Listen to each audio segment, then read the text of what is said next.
Je vais utiliser le truc local. Je crois que là, vous m'entendez maintenant. Femme, lève-toi, fais-moi signe. Je crois que là, vous m'entendez maintenant parce que là, je vais le faire manuellement. J'ai éteint mon micro parce qu'il me joue le tour. Donc voilà, je disais que nous maintenant, en tant que chrétiens, nous devons avoir une lecture par rapport à tous les événements qui se passent dans le monde. Nous devons comprendre quelle est la volonté de Dieu pour nous. La pensée de Dieu pour nous par rapport à tout ce qui se passe, c'est quoi? Parce que je disais que sur la terre des hommes, nous sommes en mission. Dieu nous a envoyés en mission. Même si tu es parent, tu as une mission par rapport à tes enfants. Ce n'est pas par hasard que les autres ne sont pas parents, mais toi tu es parent. Tes enfants, les enfants que le Seigneur t'a confiés, tu as une mission par rapport à ces enfants-là, que tu dois accomplir pour le salut de ces enfants. Tu dois travailler pour leur salut. Et pour ton salut, tu dois travailler pour le salut de tous ceux qui sont autour de toi. Toi-même, tu es en pèlerinage sur la terre.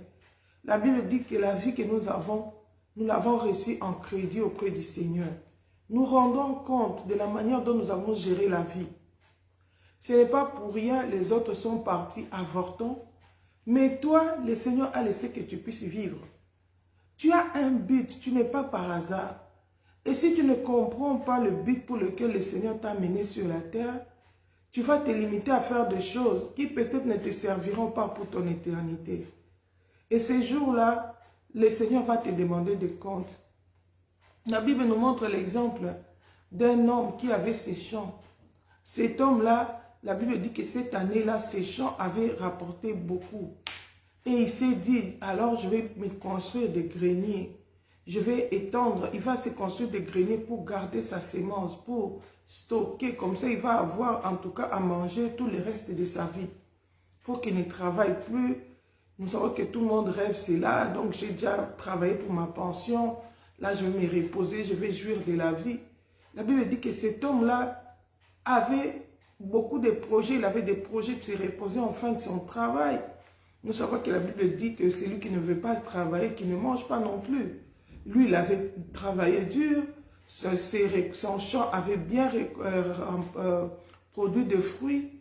Il était content. Il se disait, il dit, voilà, maintenant j'en aurai assez pour toute ma vie. Je vais réaliser mes projets. Mais il avait oublié la mission pour laquelle Dieu l'avait laissé sur la terre. Il avait négligé l'essentiel. Il est passé à côté. Il pensait que sa vie, ça se limitait seulement à la recherche du pain. Or, la Bible nous dit que l'homme ne vivra pas seulement de pain, mais de toute parole qui sort de la bouche du Seigneur. Il a négligé son éternité. Et la Bible dit que le Seigneur lui a dit, malheureux que tu es, cette nuit même, je te redemanderai ton âme. Et maintenant, tout ce que tu as, toutes les forces, bien aimé, le travail du champ, ce n'est pas facile. C'est un travail qui est pénible. C'est un travail qui demande beaucoup de patience. Tu ne sèmes pas aujourd'hui, tu récoltes aujourd'hui. Tu dois attendre la pluie de la première, de l'arrière-saison. Tu dois travailler à lever les épines, les ronces, tout ça. C'est beaucoup de labeur. Mais il a fait ça pour rien. Parce qu'il n'a même pas profité de ça. Les jours où il a eu la récolte, c'était les jours où le Seigneur l'avait redemandé son âme.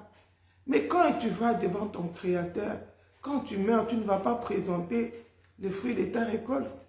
Tu vas présenter ce que tu as travaillé pour le salut de ton âme. Quelle était ta situation? La Bible dit, il est réservé à l'homme de mourir une fois, puis vient le jugement de Dieu. Le Seigneur veut que nous travaillions, mais il a déjà dit clairement dans sa parole que nous devons chercher premièrement la justice et le royaume de cieux. Si tu ne comprends pas l'horloge de Dieu, si tu ne comprends pas, tu ne discernes pas la volonté de Dieu par rapport à ta vie, tu peux passer à côté de l'essentiel. La Bible dit, David disait, « Oh Dieu, apprends-moi à compter mes jours. » Il demandait au Seigneur de l'apprendre à compter ses jours, de comprendre que l'homme ne vivra pas éternellement. Tu ne vivras pas éternellement sur la terre, tu vas passer. Aujourd'hui, nous pleurons, nous disons, « Ah, les gens sont en train de mourir dans la guerre. » Mais il y en a qui partent sans la guerre. Il y en a qui partent à cause de la faim. Il y en a qui partent à cause d'une courte maladie. Il y en a qui partent, il y en a qui sont partis à cause des corona. Il y en a. Bien-aimé, mais si tu partais aujourd'hui, quel serait ton sort? Quel serait ton sort? Tu prendras quelle direction? Où passeras-tu ton éternité? C'est ça le plus important pour l'homme. C'est vrai, je peux travailler, je peux manger, mais l'objectif premier doit être le salut de mon âme. La Bible dit, nous devons travailler avec crainte et tremblement pour le salut de nos âmes. Oui, nous voyons des événements qui arrivent. Le Seigneur nous avait déjà prévenu que ça va arriver. Et quand ça arrive comme ça, le monde est emporté. Tout le monde commente à sa manière. Et il y en a même qui vont même dans le péché. Il y a quelques jours, j'étais dans un taxi, un transport public. J'étais avec des gens dans une même voiture. Ils ont commencé à parler à tort et à travers. Et il y en a même qui insultaient. Il y en a même... Et l'Esprit de Dieu en moi s'est dit, mais un chrétien, comment il doit réagir par rapport à tout ça? Est-ce qu'il doit se mettre à insulter? Nous voyons aujourd'hui des injustices dans le monde. Nous voyons des dictatures. Nous voyons tout ce qu'il y a. Le mal est en train de s'accroître. Est-ce que nous aussi, chrétiens, comment nous devons gérer ces mal-là? Comment nous devons réagir par rapport à toutes ces choses? N'oublie pas que quand tu es en train de commenter là, quand tu es dans tous tes états là par rapport à tout ce qui arrive, l'enlèvement peut prendre place. Parce que Jésus avait dit, vous allez voir ces choses, ça va arriver. Mais quand ça arrive, moi chrétien, je dois faire l'effort de me conserver pur. Je dois persévérer dans la sanctification. Je dois persévérer dans la crainte de Dieu. Je dois persévérer dans le premier amour. N'abandonne pas le premier amour, l'amour de Dieu, parce que ça ne va pas dans le monde. Parce qu'il y a l'agitation. Ne prends pas des décisions à la hâte, sans consulter l'Éternel. Car la Bible dit que maudits soient les enfants rebelles qui prennent des résolutions sans consulter le Seigneur. Est-ce que c'est parce que le monde est agité que toi, en tant qu'enfant de Dieu, tu commences à prendre des décisions matin au soir? Tu commences à participer à tout, tu commences à dire tout. Non. Même quand ça s'agite, nous devons toujours écouter le Saint-Esprit. Nous devons toujours marcher sur la parole de Dieu. Lisons un peu la Bible dans Matthieu 24, où on nous parle de ceci. La Bible dit ceci. Je suis dans Matthieu 24, verset 4. La Bible dit ceci. Jésus leur répondit, « Prenez garde que personne ne vous séduise, car plusieurs viendront sous mon nom disant, « C'est moi qui suis le Christ », et ils séduiront beaucoup de gens. Autant nous sommes à un temps où il y a la séduction. Il y a la séduction dans le monde. Nous vivons un temps où il y a la séduction. Il y a beaucoup de confusion. Tout le monde vient au nom de Jésus. Il y en a qui se proclament Dieu. Il y en a qui disent qu'ils sont les seigneurs. Le Seigneur dit, nous devons prendre garde. Ce sont des choses qui se produisent dans le monde maintenant. Vous entendrez parler de guerre et de bruit de guerre. Gardez-vous d'être troublés, car il faut que ces choses arrivent, mais ce ne sera pas encore la fin. Bien-aimés, on entend parler de guerre et de bruit de guerre. On voit comment les bombes sont en train de tomber en Ukraine. Nous voyons tout ça. Nous voyons comment il y a des guerres, il y a des bruits de guerre. Et quand tu regardes les informations, quand tu vois tout ce qui se passe dans le monde, fais très attention. Souviens-toi que tu dois te conserver pur. Souviens-toi que l'homme sera jugé pour toute parole vaine qu'il aura prononcée. Alléluia. Ce n'est pas parce qu'il y a la guerre que tu as l'autorisation de pécher maintenant. Tu as l'autorisation maintenant d'insulter le président, les gouvernants, et tout ça là. Tout ce qui font les injustices là. Ça ne te donne pas le droit de les insulter. La Bible dit, même Satan, même l'archange Michael, dans Jude 1, verset 9, quand il a disputé le corps de Moïse avec Satan, il n'a pas tenu de propos injurieux. Il n'a pas tenu de propos injurieux. Nous n'avons même pas le droit d'insulter Satan. Donc nous n'avons pas le droit même d'insulter les présidents, tous ces agents de l'ennemi là. Nous comprenons que ce sont des agents de l'ennemi. Ils sont en train de faire le travail de leur maître. Mais nous aussi, en tant qu'enfants de Dieu, nous devons faire le travail de notre maître. Parce que ce sont des signaux qui nous montrent que notre maître est à la porte. Il est en train de revenir. Nous ne devons pas aller dans la distraction. Quand nous voyons les choses se produire dans le monde, un vrai chrétien, c'est que ils discernent les temps. Ça les permet de discerner les temps. Ça les permet de comprendre c'est quel temps. Ça l'oriente dans sa prière. Ça l'oriente dans sa marche chrétienne. Et comprendre que quand c'est comme ça, quelles sont les actions que je dois poser. Qu'attend Dieu de moi pendant ces temps? Quelle est la volonté de Dieu pour moi par rapport à ces temps-là? Alléluia. Quand tout le monde est embrouillé, tout le monde est en train d'insulter, tout le monde est en train de crier par-ci, par-là, moi, je dois me conserver pur. Alléluia. Je ne dois pas m'essuyer pour autant. Un chrétien doit avoir la maîtrise des événements. L'Esprit nous dit, nous avertit tous les jours qu'il y aura des temps difficiles, que les choses ne seront pas faciles. Ça va être de plus en plus compliqué. Mais quand c'est compliqué comme ça, nous devons toujours continuer dans l'obéissance de la parole de Dieu. Nous devons toujours continuer dans la crainte de Dieu. Au contraire, nous devons vaquer à la prière. La Bible dit que ces jours-là, si ça ne sera pas raccourci, plusieurs vont tomber. Alléluia. Même les élus seront séduits. Quand nous voyons ces choses, ça doit nous rapprocher encore davantage du Seigneur, comprendre que, oh là là, les temps sont mauvais. Là, ce n'est plus le temps de la blague. Je dois me sanctifier. Je dois me préparer vaquer dans la prière. C'est le moment pour moi de lire encore la parole de Dieu pour puiser ma force, pour que je ne puisse pas tomber en tentation. Bien aimé, la tentation, c'est aussi entrer à s'énerver, entrer dans des colères, dans des débats inutiles par rapport à tout ce qui se passe dans le monde. Mais un vrai chrétien sait que dans ces temps comme ça, je dois soutenir des frères qui passent dans des persécutions. Je dois prier pour le salut de leurs âmes, que le Seigneur les soutienne. Ceux qui sont dans la souffrance, que le Seigneur, c'est l'opportunité pour moi d'évangéliser encore, de parler aux gens, d'avertir le monde, leur dire, regardez ce que vous voyez là. Ça annonce le retour de Christ. Ça veut dire que c'est le temps pour nous de prendre notre vie chrétienne au sérieux. C'est le temps pour nous de nous sanctifier parce que l'enlèvement peut prendre place à n'importe quel moment. Alléluia. La Bible dit, vous entendrez parler de ces choses, des guerres et des bruits de guerre. Gardez-vous d'être troublés. Bien aimé, ce n'est pas le moment d'être troublé. Ce n'est pas le moment d'aller dans le péché, d'aller dans tous les sens. C'est le moment d'évacuer à la prière. C'est le moment d'examiner encore les Écritures. Dans les moments difficiles, un frère enfant de Dieu doit examiner les Écritures pour comprendre le temps. Qu'est-ce qui arrive dans le monde? Que dit la parole de Dieu par rapport à ces temps? Quelle est la pensée de Dieu? La Bible nous montre l'exemple de Daniel. Il a remarqué qu'il y avait la souffrance. Daniel a remarqué qu'il y avait la souffrance en Israël, qu'ils étaient déportés en Babylone. Il voulait comprendre pourquoi ça arrive. Qu'est-ce qui se passe? Alléluia. Pourquoi nous sommes déportés? Pourquoi cette situation? La Bible dit que Daniel a recouru au jeûne et à la prière. Il a pris la résolution de s'humilier. Il a regardé dans le livre. Il est parti examiner les Écritures. Il a compris qu'il devait s'écouler 70 ans. Alléluia. Il a essayé de comprendre les événements à la lumière de la parole de Dieu.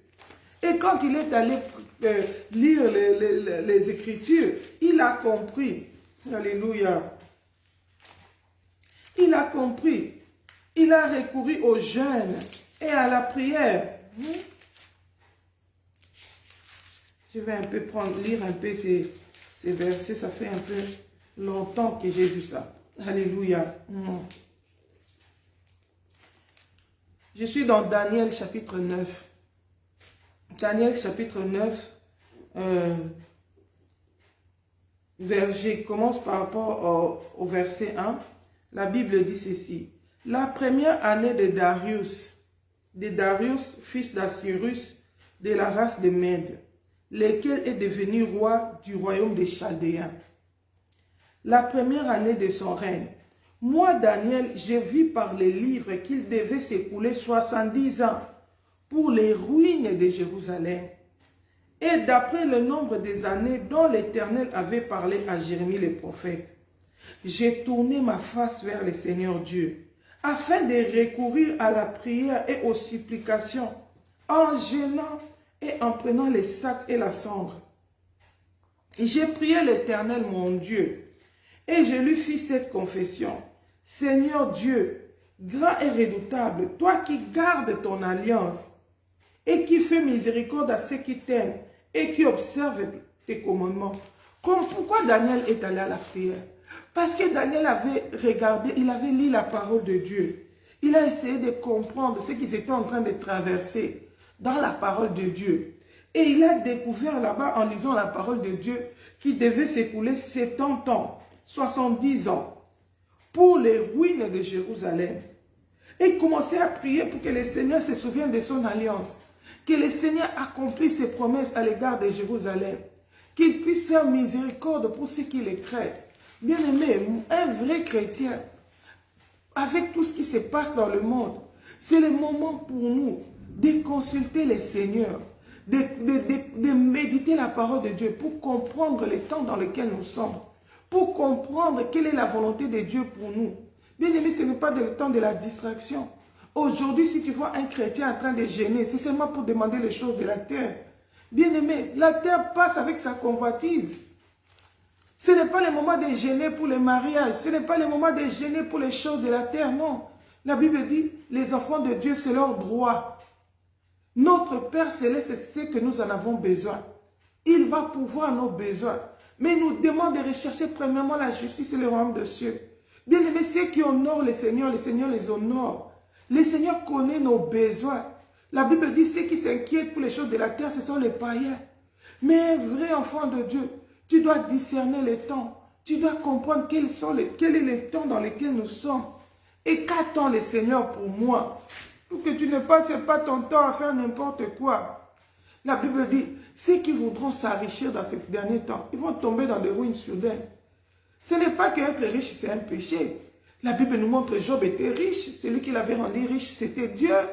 Nous avons vu Dieu a béni Salomon. Il a fait de lui l'homme le plus riche de la terre. Mais il faut être riche selon Dieu. Il faut discerner quelles sont les priorités par rapport au temps dans lequel nous sommes. Quelle est la pensée de Dieu pour nous? Alléluia.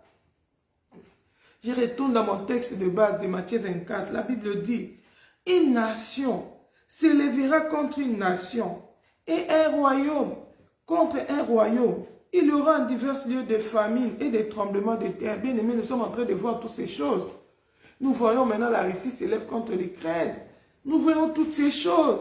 Il y aura des diverses famines. On a vu la famine qui est entrée. Même ici en Europe, ça commence à se faire sentir. Les choses ont galopé de prix. Combien ici, à cause des corona, ici, il y avait des pénuries. Il y avait beaucoup de choses, c'était devenu difficile. On dit parce qu'à cause des corona, on ne fabrique pas ceci, on ne fait pas ceci, les usines ne travaillent pas. La famine commençait à se faire sentir. Il y a eu des faillites. Nous voyons dans des pays sous-développés, il y a la famine, il y a toutes ces choses. Des tremblements de terre, nous avons vu ça. Alléluia. La Bible dit, tout cela ne sera que le commencement des douleurs. Alors on vous livrera au tourment et l'on vous fera mourir. Vous serez haïs de toutes les nations à cause de mon nom. À cause de tous ces tourments qui arrivent, des persécutions. Nous avons vu ici les gens qui avaient refusé de prendre le vaccin, ils ont été licenciés. La foi, même dans des pays comme la Russie, tu ne peux même pas prier, tu ne peux pas évangéliser. On voit des missionnaires qui sont persécutés, on voit des églises qui ont été fermées. Il y a beaucoup d'événements dans le monde. Et l'Église subit cette souffrance. L'Église subit les conséquences qui arrivent dans le monde. Mais la Bible dit, à cause de toutes ces situations-là qui seront compliquées là, plusieurs succomberont. Beaucoup vont tomber. Beaucoup vont abandonner la foi. Bien aimé, c'est des moments pareils où il faut veiller sur sa foi. Que tu n'entres pas, si tu ne fais pas attention, tu peux abandonner la foi. Tu peux entrer dans les calculs humains. Tu peux entrer dans les angoisses, dans les inquiétudes. Parce que dans le monde s'agite. Tu commences à chercher des solutions selon la chair. Or, la Bible dit que le secours de l'homme est vanité. Alléluia. L'Éternel continue à être notre secours, même quand c'est compliqué. L'Éternel est là pour nous, il est notre berger. Il veut toujours nous guider, même dans les moments difficiles. Il veut toujours nous conduire dans ses verts pâturages, même quand c'est compliqué. Ne prends pas la place de Dieu. Continue à obéir au Seigneur. Ne va pas dans le péché sous prétexte que le Seigneur va comprendre. Beaucoup de gens sont allés dans les mensonges, dans beaucoup de choses, de compromissions. Pourquoi? Parce que c'est compliqué, le Seigneur va comprendre. Non. Non. Combien de gens, peut-être parce qu'ils voyagent, il se retrouve dans des conditions, il va même faire des choses dans l'impudicité pour qu'il puisse obtenir une faveur pour voyager. Bien-aimé, vanité de vanité, poursuite devant. Tu vas voyager, tu vas arriver là où tu penses que les gens qui sont arrivés là, c'est l'or, c'est le paradis. Quand tu vas arriver là-bas, tu vas encore découvrir d'autres choses, tu commences à regretter. Oh bien-aimé, conserve-toi pur pour ton Seigneur. Persévère, quelles que soient les circonstances, quelles que soient les épreuves par lesquelles tu passes, quelles que soient les secousses qui se trouvent dans le monde. Ne succombe pas. Tu as besoin de persévérer jusqu'à la fin. Ne refroidis pas dans ton amour pour le Seigneur. La Bible dit, ils se haïront, ils se trahiront les uns les autres. Nous voyons ça aujourd'hui. Même dans l'église, il y a la haine. Même dans ceux qui se disent, ils se sont en train de se sanctifier. Nous voyons la haine, nous voyons les accusations. Tel s'élève dans le net et dit, celui-là, il n'est pas de Dieu. L'autre dit, celui-là, il n'est pas de Dieu. Une distraction qui ne fait pas avancer le royaume des cieux. Alléluia. Pourtant, la Bible dit que les chrétiens doivent être prêcher un bon exemple, donner un bon exemple en conduite, dans la manière même de gérer des conflits, dans la manière même de parler. Nous sommes entourés par une nuée de témoins. Nous devons avoir une bonne conduite, nous devons être irréprochables. Mais nous, les chrétiens, nous nous querellons en public. Nous utilisons les nets pour nous quereller. Nous manquons de maîtrise. Nous n'avons pas de tempérance ni de douceur. Nous ne procédons plus selon que la parole nous demande. Comment la Bible dit, s'il y a des différends parmi vous, comment vous devez vous comporter? Que dit la parole de Dieu? Si tu vois ton frère commettre un péché, que dit la parole de Dieu pour nous? Bien-aimés, aujourd'hui il y a beaucoup de tiraillements dans le monde. Même l'église est secouée, même le monde est secoué. Mais dans tout ça, toi persévère dans la crainte de Dieu. Ne succombe pas. La Bible dit que plusieurs succomberont. Plusieurs se haïront. La haine est entrée même dans l'église. Pourtant, la Bible dit, aucun meurtrier n'héritera les royaumes des cieux.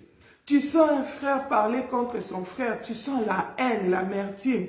Tu sens une sœur parler contre sa sœur, tu sens la jalousie. Oh bien-aimé, si tu entends ma voix, réponds-toi. Ne tombe pas dans le piège du monde. Ne tombe pas dans la séduction. Ce n'est pas parce que le monde va mal. Ce n'est pas parce que tu as été déçu dans l'église. Ce n'est pas parce que tu as été scandalisé par un tel homme de Dieu que ça te donne l'occasion de pécher. Jésus peut venir, cet homme de Dieu qui t'a scandalisé là, il rate le ciel. Toi aussi, tu vas rater le ciel. Parce que le salut est individuel. Dieu ne va pas dire oui, parce qu'il avait fait ça, c'est normal que tu fasses ça. Non. Si lui désobéit à la parole de Dieu, toi crains Dieu. Toi obéis à la parole de Dieu. Toi conserve-toi pire pour le Seigneur. La Bible dit dans le verset 11, plusieurs faux prophètes s'élèveront et séduiront beaucoup de gens. Aujourd'hui, nous avons beaucoup de faux prophètes qui prêchent seulement pour les ventres, qui donnent seulement des prophéties pour les ventres, qui séduisent beaucoup de peuples de Dieu, beaucoup d'enfants de Dieu, qui sont amenés dans la perdition. L'évangile du ventre, l'évangile de la désobéissance à la parole de Dieu, qui prêchent des choses agréables, qui disent aux enfants de Dieu que ce n'est pas important d'obéir à la parole de Dieu, ce n'est pas important de craindre Dieu, nous sommes déjà sauvés par la grâce, Jésus a tout accompli pour nous, toi tu peux vivre dans ton péché, tu vas seulement aller au ciel. Bien-aimé, c'est le mensonge du diable qui vient depuis de l'enfer. Longtemps, on disait, ah regardez nos frères de l'église romaine catholique, ah, ils vivent dans le péché et ils partent seulement confesser chez les prêtres et tout ça. C'est des églises mortes, ils n'ont pas les vies. Mais aujourd'hui, même dans les églises, soit disons évangéliques, les églises des réveils, les églises de sainteté, les gens commencent à vivre dans le péché. On voit aujourd'hui les soi-disant serviteurs de Dieu qui sont retournés dans le monde, des buveurs de vin, des ministres de Dieu ivrognes, des ministres de Dieu impudiques, qui incitent aussi les peuples dans le péché pour dire que non, moi je vais aller à l'enfer, mais je ne vais pas aller seul, je pars avec toi. Aujourd'hui, on voit des serviteurs de Dieu divorcés. On voit tout. Il y a la mêlée. Oh bien-aimé. La séduction est tellement entrée. L'impudicité est tellement entrée dans l'église. La vie du péché. Les femmes s'habillent tellement mal. Et il y a la séduction, il y a l'impudicité, il y a la vie des adultères. Oh bien-aimé. Si tu entends ma voix, répands-toi avant qu'il ne soit trop tard. Ton pasteur n'ira pas au ciel pour toi. Tu peux mourir aujourd'hui dans les péchés, tu pars. Lui, peut-être, il va se repentir demain, il sauve son âme. Le salut est individuel. Crains Dieu pour ton compte. La Bible dit que plusieurs, c'est rien. Ne dis pas, mais pourquoi? Est-ce que Dieu va jeter tous ces gens-là en enfer? Ici, c'est clair, la Bible dit plusieurs. Ce n'est pas peu. Plusieurs vont tomber dans les péchés. Plusieurs se haïront et se trahiront. Plusieurs vont succomber. C'est normal que plusieurs succombent. Les gens qui ont commencé dans la crainte de Dieu, ils sont en train de finir dans la chair. Ils ont les églises qui ont prêché la sainteté. Aujourd'hui, ils prêchent la mondanité. On commence à enseigner les gens, même à l'église, comment se mettre les propriétés de Jézabel, comment séduire, comment s'habiller sexy. C'est l'abomination qui est établie dans les lieux saints. Bien aimé, Jésus avait déjà prévenu ça. Vous verrez l'abomination établie même dans les lieux saints. Les lieux saints, c'est quoi? C'est l'église, c'est l'endroit où on devait retrouver Dieu, où on devait retrouver la sainteté. Mais maintenant, on retrouve même l'abomination dans les églises. Il faut voir comment même les protocoles s'habillent. Il faut voir même comment les femmes des serviteurs s'habillent. Bien-aimés, c'est la confusion, c'est les signes des temps. Dans tout ça, le Seigneur nous avait déjà avertis. Toi, conserve et toi, pire. Persévère dans la crainte de Dieu. Ne sois pas dans la confusion pour dire, mais comment ça? Et aussi, ils font ça. Jésus avait déjà dit, plusieurs vont tomber. Alléluia. Et le Seigneur avait déjà dit, plusieurs faux prophètes. Aujourd'hui, tout le monde court derrière les prophéties. Tout le monde donne des révélations. Il y a même des révélations qui sont contraires à la parole de Dieu. La Bible est déjà claire à ce sujet, que la femme ne pourra pas faire ceci, cela. Mais quelqu'un vient avec des prophéties. Dieu m'a dit que ce n'est pas important. La femme doit faire ceci. Et les gens suivent parce qu'ils aiment l'évangile de la facilité. Ils aiment ce qui leur est agréable. La Bible avait déjà dit dans 1 Timothée 3 qu'il y aura des moments difficiles. Sache que dans le dernier temps, il y aura des moments difficiles. Les gens abandonneront la vérité. Ils se tourneront à des doctrines des démons, à des doctrines sataniques. Ils auront la démangeaison d'entendre les choses agréables. Alléluia. Il faut détourner l'oreille de la vérité. Quelqu'un trouve que c'est plus facile là-bas. Ici, c'est compliqué. Or, la Bible dit, les chemins qui mènent vers le ciel, c'est un chemin resserré, c'est un chemin étroit. C'est plusieurs vont dans les chemins larges et espacés. L'église moderne, l'église de la facilité, où tout m'est permis. Je bois mon vin, je porte mes mini-jupes, je mets mes faux cheveux, je mets mes maquillages, mais je vais quand même au ciel. Non. Si plusieurs, tout chemin mène à Rome, tout chemin mène à l'enfer, pas tout chemin mène au ciel. C'est les chemins resserrés et étroits. C'est le chemin de la sanctification sans laquelle personne ne verra Dieu. C'est le chemin de la sainteté. Alléluia. Aujourd'hui, beaucoup d'enfants de Dieu, ils ne voient que les miettes. Ils sont dans les églises, ils perdent leur temps dans le péché. Pourquoi? Parce qu'ils sont séduits par des miracles. La Bible dit plusieurs faux prophètes viendront. Ils séduiront beaucoup de gens. Aujourd'hui, beaucoup de gens se limitent dans les sensationnels, dans ce qu'ils voient. Mais la gloire de Dieu, la face de Dieu, ils ne les verront pas. Ils ne verront pas, ils ne seront pas enlevés. Ça ne va pas te qualifier pour le ciel. La Bible nous montre l'exemple des enfants d'Israël. Ils marchaient avec Dieu.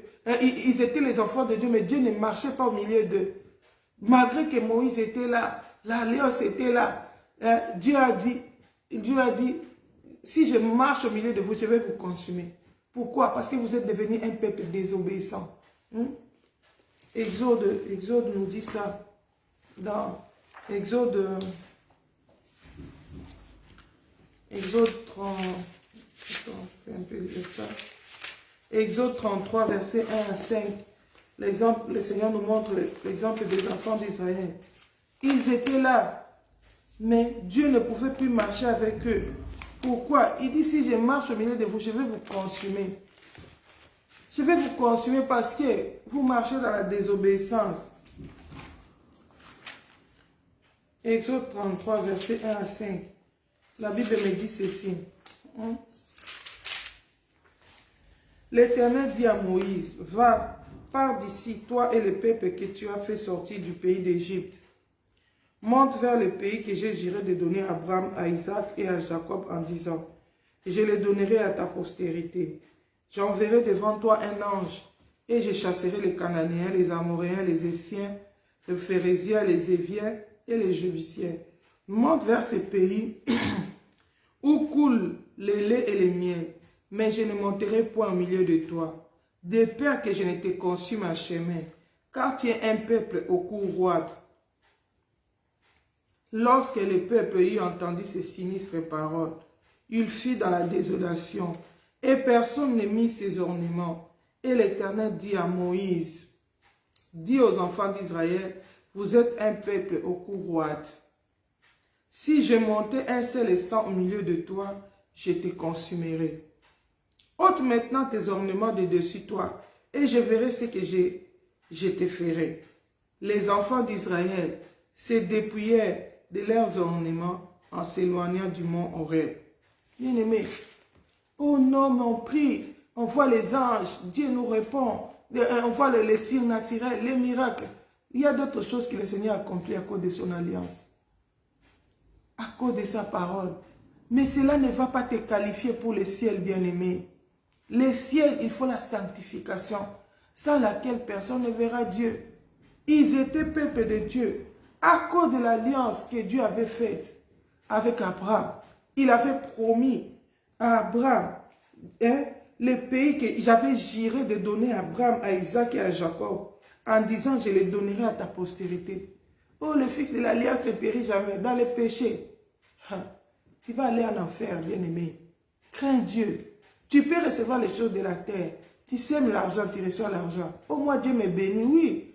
La Bible dit, c'est que tu sèmes, tu le moissonneras. Si tu sèmes l'argent, tu récolteras aussi l'argent, le Seigneur va te bénir.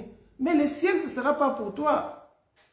Tu vas aller passer l'éternité dans l'enfer. À quoi ça te sert de gagner tout le monde si tu dois perdre ton âme? La vie sur la terre, elle est courte. Elle est passagère. Tu gagnes tout, tu perds ton âme. Tu vas vivre l'éternité en enfer dans le feu. Bien-aimé, la Bible dit ici, à cause de l'alliance que Dieu avait fait avec Abraham, Isaac et Jacob, il avait promis de donner à sa postérité Canaan. Dieu les a quand même dit de monter à Canaan. Oh, moi je vois les miracles. Tu présentes les miracles. Les miracles ne vont pas te qualifier pour le ciel. La Bible dit que ces jours-là, plusieurs diront, n'avons-nous pas prophétisé en ton nom? N'avons-nous pas fait des miracles en ton nom? Jésus leur dira, éloignez-vous de moi, ouvriers de l'iniquité. Bien-aimé, si tu ne crains pas le Seigneur, quels que soient les miracles, nous on prophétise, nous on chasse les démons, nous on va prier dans la montagne. Comme c'est l'habitude dans mon pays, les gens aiment bien aller chercher Dieu dans la montagne.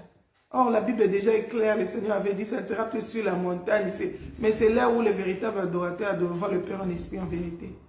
La Bible dit, même si tu pries, tu t'enfermes dans ta chambre, Dieu va t'écouter. Il écoute même dans les lieux secrets. Il n'est pas seulement l'état où on allait chercher Dieu dans les montagnes, c'est déjà passé. Ce n'est pas le lieu qui conditionne l'exaucement de la prière. La Bible dit, la prière du juste aura une grande efficacité. Quand tu crains Dieu, ta prière aura une grande efficacité. C'est ça qui donne de l'efficacité à ta prière. Ce n'est pas le lieu où tu pries. Tu peux prier dans ta chambre à coucher. Tu peux aller dans la montagne. Tu peux aller partout. C'est la prière du juste qui aura une grande efficacité. Bien aimé, tu peux chasser les démons sortent. Ce n'est pas ça qui te qualifie pour le ciel. Ne te distrais pas, moi je chasse les démons. Ici, le Seigneur avait envoyé même un ange pour marcher avec Israël à cause de son alliance. Israël marchait avec un ange, mais il ne pouvait pas voir la face de Dieu. Dieu ne pouvait pas marcher avec eux. Parce que s'il devait marcher avec eux, il allait les consumer à cause de leurs péchés. Bien-aimé, à quoi ça te sert de voir des anges, de voir des miracles, mais tu ne peux pas voir la face de Dieu. Tu ne peux pas hériter le royaume des cieux. Tu te limites seulement aux miettes qui passeront. Les parler en langue, ça cessera, les dons cessera. Alléluia. La Bible dit, il a dit, montez, tu as les bénédictions de la terre. Oh, moi j'avais demandé ça à Dieu, il m'avait donné. Le fait que tu aies demandé, Dieu t'a donné, Dieu t'a exaucé. Ça ne veut pas dire que ça te qualifie pour le ciel. La Bible dit que Dieu, il fait du bien même aux méchants. Il fait pleuvoir sa pluie même sur les méchants. Il te laisse les torts de la repentance. Il te démontre son amour pour que cela puisse t'amener à te repentir. Pour que cela puisse t'amener dans la vie de sanctification. Il te laisse le temps pour que tu puisses te préparer. Pour que cela ne soit pas trop tard. Que ce jour-là, tu ne puisses pas rater le ciel. Bien-aimé, ne bafoue pas la grâce de Dieu. Ne foule pas la grâce de Dieu aux pieds. Ce n'est pas parce que tu vois des miracles que tu es agréable au Seigneur. La volonté de Dieu, c'est que nous puissions nous sanctifier. Que nous puissions nous conserver purs. Notre corps, notre âme et notre esprit. Nous devons craindre Dieu. Même si les temps sont durs, les gens ne craignent plus Dieu. Tout le monde vit dans les mensonges, dans les péchés. Toi, crains Dieu. La Bible dit, mes brebis entendent ma voix, ils me suivent. Alléluia. Le Seigneur dit, je ne peux pas monter au milieu de vous. Parce que vous êtes devenus des peuples courrouèdes. Vous avez imité le monde. Vous avez pris des ornements, vous avez mis sur vous. Oh non, c'est Dieu. L'or et l'argent, ça appartient à Dieu. Oui, l'or et l'argent appartient à Dieu. Ce n'est pas Dieu qui avait dit aux hommes de porter des ornements. Ils ont copié ça chez les Égyptiens. Le Seigneur les avait bien dit qu'ils allaient dépouiller les Égyptiens. Les Égyptiens allaient les donner de l'or. De l'or, c'était comme l'argent. C'est comme l'argent. Ça représentait la richesse. On utilisait ça pour acheter des choses. C'était aussi un matériel de construction. Même dans les temples, il y avait des assiettes d'or, il y avait des vases d'or. C'est des ustensiles, c'est pour utiliser. Ce n'était pas pour que l'homme puisse commencer à porter ça sur lui. Oh, bien-aimé. Ici, ils ont mis les ornements. Dieu a dit, à cause de ça, je ne peux même pas venir au milieu de vous. Parce que je vais vous consumer. Parce que vous êtes dans la désobéissance. La Bible dit, le peuple a commencé à pleurer. Tout le monde a levé les ornements. C'est ça qui nous prive la gloire de Dieu. C'est ça qui nous empêche de voir la face de Dieu. C'est ça qui empêche à Dieu d'être au milieu de nous, de marcher avec nous. Bien-aimé, il y a beaucoup de gens qui se sont séparés de Dieu il y a longtemps. Longtemps, à cause des choses de ce monde, qui ne glorifient pas le Seigneur. Tu es dans ton adoration, tu loues, tu adores, mais ce n'est pas agréable au Seigneur. À quoi ça sert qu'on t'appelle ici sur la terre, adorateur un tel, mais ce jour-là, le Seigneur dit, je ne t'ai plus jamais connu ouvrier de l'iniquité. Tu vas dire, Seigneur, je t'ai adoré, non? Seigneur, je t'ai servi, non? Seigneur, j'ai chanté, même les gens étaient guéris. La Bible dit, plusieurs diront, n'avons-nous pas guéri des malades? N'avons-nous pas imposé les mains aux malades, ils étaient guéris? N'avons-nous pas chassé des démons? Ce n'est pas ça qui te qualifie pour le ciel. C'est la sanctification totale du corps, de l'âme et de l'esprit. La crainte de Dieu. Servir Dieu avec crainte et tremblement. Te conserver pur pour le Seigneur. Pour que tu sois un vase utile au Maître. Pour que tu sois agréable au Seigneur. Oh bien-aimé, les temps sont mauvais. Les temps sont compliqués. Plusieurs sont en train d'être embrouillés. D'autres passent le temps dans les débats politiques. D'autres passent le temps à commenter, à prendre des décisions selon la chair. Toi, enfant de Dieu, discerne les temps. Comprends quelle est la volonté de Dieu. Quelle est la pensée de Dieu pour toi par rapport à ces temps. La Bible dit, quand nous verrons toutes ces choses-là, nous devons comprendre que... La Bible dit, verset, je retourne dans le texte de base, Matthieu 24, verset 12. Et parce que l'iniquité se sera accrue, la charité du grand nombre va se refroidir. Du plus grand nombre se refroidira. Bien aimé, beaucoup abandonné l'amour. Il n'y a plus d'amour, il n'y a plus de charité. L'égoïsme est entré dans le cœur. Tout le monde veut gagner quelque chose. Tout le monde veut chercher son intérêt. Or, la Bible dit l'amour ne cherche pas son propre intérêt. Bien aimé, les temps sont mauvais. N'imitons pas les mondes. Ne retournons pas dans les vomissures, dans la vie du péché, dans les systèmes mondains, mais sanctifions-nous. Marchons de mieux en mieux. La Bible dit que celui qui se sanctifie encore. Que celui qui se purifie encore. Améliore ta marche avec le Seigneur. Chaque jour, fais un examen de conduite. Jusque-là, où suis-je agréable, où ne suis-je pas agréable? Qu'est-ce que je fais? Qu'est-ce que je n'arrive pas encore à faire? Ça doit être tes sujets de prière, Seigneur. Brise-moi dans tel domaine. Là, je ne suis pas encore arrivé. Seigneur, aide-moi dans tel domaine. Alléluia. La Bible dit l'amour du plus grand nombre va se refroidir. Mais celui qui persévérera jusqu'à la fin, il sera sauvé. Quand beaucoup de gens vont abandonner l'amour, toi persévère. Toi persévère. Toi n'abandonne pas. Toi tiens ferme. Continue dans l'amour. Continue dans la crainte de Dieu. Continue dans l'obéissance de la parole de Dieu. Tu seras sauvé. Il y aura une récompense. La Bible dit, cette bonne nouvelle du royaume des cieux, du royaume sera prêchée dans le monde entier pour servir de témoignage à toutes les nations. Alors viendra la fin. Bien-aimé, qu'est-ce qu'on n'a pas encore vu? Il y aura des pestes, des maladies, on a déjà vu. Des guerres, on a déjà vu. Tous les signes de temps, nous avons déjà vu. La Bible dit, c'est dans ces moments pareils que nous devons, que la bonne nouvelle du royaume doit être prêchée. Juste dans le monde entier pour servir des témoignages. À qui tu n'as pas encore déjà prêché la parole? Qui n'a pas encore écouté la parole de Dieu dans ta famille? Qui n'a pas encore écouté la parole de Dieu dans ton entourage? Qui n'a pas encore écouté la parole de Dieu? Aujourd'hui, même dans les médias, nous pouvons atteindre le monde entier. Nous ne sommes pas obligés seulement de nous déplacer physiquement. Mais à part le fait qu'il y a les médias, il y a aussi les gens dans nos contacts quotidiens. Il y a les téléphones avec les gens avec qui nous parlons, le membre de nos familles. Tu lui parles, glisse la parole de Dieu. Tu lui parles, glisse, dis-lui que Jésus revient. Dis-lui qu'est-ce que tu comprends de tout ce qui se passe dans le monde. Profite des situations du monde pour évangéliser. Ah non, la récit, tout ça, tout ça. Mais tu sais que la Bible parle de ça, que ce sont des signes des temps de la fin. Ça nous montre que le monde tire à sa fin. Mais dis-moi aujourd'hui, si tu meurs aujourd'hui, qu'est-ce qui va arriver? Où passeras-tu ton éternité? Tu sais qu'il y a une vie après la mort? Parce que beaucoup de gens pensent que quand tu meurs, tu vas te reposer. Non. La Bible dit, c'est ceux qui meurent dans le Seigneur qui vont se reposer dans de leurs œuvres. Ceux qui meurent dans le péché, même si tu dis RIP, même si tu dis rest in peace, s'il était mort dans le péché, ce n'est pas la paix, c'est le tourment éternel qui commence. La Bible nous montre l'exemple du riche qui était mort dans le péché. La Bible dit qu'il s'est retrouvé en proie au tourment dans les faits. Il a demandé à Père Abraham si c'était possible d'envoyer Lazare, de tremper même les bouts de son doigt pour les rafraîchir, parce qu'il était en train de souffrir dans les flammes. Bien-aimé, si tu aimes ta famille, si tu aimes tes proches, c'est le moment de leur prêcher Christ pour qu'ils n'aillent pas dans les faits éternels. Tu peux bien... Aujourd'hui, nous avons l'habitude, nous voyons même quand quelqu'un meurt, on part déjà pour venir témoigner. Ah, il était ceci, il était cela. On fait de belles discours. Ça, ce n'est pas important. C'est le jugement de Dieu qui tranche. Si la personne avait craint le Seigneur, directement les anges vont l'amener dans le lieu de repos. Il va aller dans le paradis. Mais si la personne n'avait marché dans la désobéissance, directement les tourments, quel que soit l'amour qu'on avait pour lui, quelle que soit la considération. C'est pourquoi si tu aimes ta famille, parle-leur de Christ pour qu'ils n'aillent pas mourir dans le feu éternel, qu'ils n'aillent pas en enfer, pour qu'ils ne puissent pas périr. Travaille pour leur salut. C'est pourquoi je dis, tout humain est en mission sur la terre.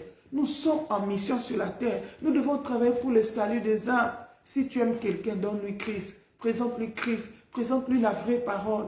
Dis-lui, parle-lui de la vérité. Qu'il ne soit pas en train de souffrir en enfer avec ton nom en train de te haïr parce que tu étais à ses côtés. Tu disais que tu l'aimais mais tu connaissais la vérité. Tu as retenu la vérité captive. Oh bien-aimé, que le Seigneur nous aide. Que ces films ne servent pas d'une condamnation, mais que ces lives, cette vidéo nous rapproche encore davantage de Dieu. Nous fasse comprendre que tout ce qui reste ici, pour que la fin arrive, c'est que la parole doit atteindre le monde entier. Bien-aimé, évangélise. Bien-aimé, parle aux gens de Christ. Persévère dans l'œuvre de Dieu. Ne te relâche pas. Qui est la guerre, qui est la famine, qui est des maladies, ce sont des signes de temps. Jésus nous avait déjà prévenus. N'entre pas dans la distraction comme les mondains. Toi, rachète les temps. Toi, sers le Seigneur. Toi, va vers les noms à terre. Parle-leur de Christ. Voilà. Nous allons nous arrêter là pour aujourd'hui. Que le Seigneur bénisse sa parole. Que le Saint-Esprit nous aide à mettre à pratique cette parole que nous avons écoutée. Je couvre ces paroles par le sang de l'agneau. Que les diables ne viennent pas voler, mais qu'elles produisent des fruits dignes de la repentance. Qu'elles nous rapprochent davantage de Jésus. Pour notre part, nous allons vous prendre congé. Si Jésus-Christ ne revient pas, on se retrouve encore prochainement dans nos différents lives. Je dis shalom, shalom à tout le monde. Bon week-end à tout le monde. Bye bye.